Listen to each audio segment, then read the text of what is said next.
जगातल्या सर्वाधिक 10 उष्ण शहरांमध्ये आज विदर्भातल्या 4 शहरांचा समावेश। विदर्भातील जवळपास सगळ्याच शहरांमध्ये तापमान 42 ते 43 अंशांवर, तर नागपूर, वर्धा, अकोला, अमरावती सर्वाधिक तापणारी शहर। अकोला महापालिकेमध्ये भाजप आणि शिवसेनेचा वाद विकोपाला। शिवसेनेचे गटनेते सागर भारुका स्थायी समितीचे सभापती विजय अग्रवालांच्या अंगावर धावून गेले, तर भारुकांनी गांजाचं सेवन केल्याचा अग्रवालांचा आरोप। ओंकार हत्तीचा गोव्यातील तोरसे भागामध्ये हैदोस। नारळ आणि सुपारी बागांची केली नासधूस, तर हत्तीचा तत्काळ बंदोबस्त करण्याची शेतकऱ्यांची मागणी।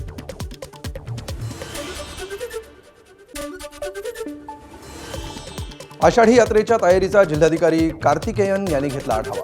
वाखरी पालखी ताळासह इतर कामांची पाहणी। आषाढी यात्रेसाठी आतापर्यंत भाविकांची नोंदणी। हिंगोलीच्या जिल्हा परिषद कार्यालयासमोर आरोग्य कर्मचारी संघटनेचं आंदोलन। प्रलंबित मागण्या पूर्ण करण्यासाठी आंदोलकांची मागणी। काम बंद आंदोलनाचाही दिला इशारा।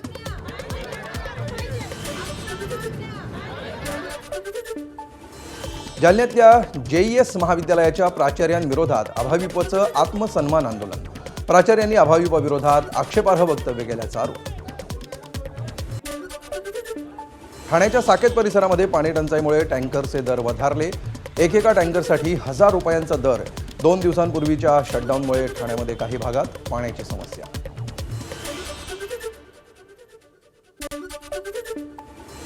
जळगावमध्ये धावत्या कारला भीषण आग। चालकाच्या सतर्कतेमुळे मोठी दुर्घटना टळली। वाढत्या तापमानामुळे आग लागल्याचा अंदाज। राजस्थानच्या कोटा शहरामध्ये एका घरातील बाथरूममध्ये आढळली मगर। 8 ते 10 फूट लांबीची मगर आढळल्यामुळे परिसरातल्या नागरिकांना भीती। 1.5 तासांनंतर मगरीला रेस्क्यू करण्यात यश। ABP माझा, उघडा डोळे बघा नीट।